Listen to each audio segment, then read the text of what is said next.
ایک مرتبہ ایک غریب لڑکا جو گاؤں کے ایک چھوٹے سے اسکول میں پڑھتا تھا اپنے دوست کے گھر گیا۔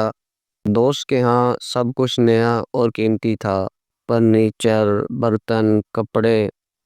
لڑکے نے پہلی بار اتنا کچھ ایک ساتھ دیکھا تھا تو چائے پیتے ہوئے اس کے ہاتھ سے مہنگا چینی کا کپ گر کر ٹوٹ گیا۔ سب لوگ خاموش ہو گئے۔ وہ لڑکا خوف سے کانپنے لگا۔ اس نے سوچا اب اسے ذلیل کیا جائے گا، شاید گھر سے ہی نکال دیا جائے۔ مگر اس دوست کے والد نے مسکرا کر کہا، بیٹا، کب تو دوبارہ آ سکتا ہے، لیکن تمہارا حوصلہ اگر ایک بار ٹوٹ گیا تو وہ واپس نہیں آتا۔ یہ الفاظ اس لڑکے کے دل میں اتر گئے۔ اس دن کے بعد وہ لڑکا زندگی کے ہر میدان میں گرتا، سنبھلتا اور چلتا رہا۔ وقت کے ساتھ وہ ایک کامیاب انسان بنا۔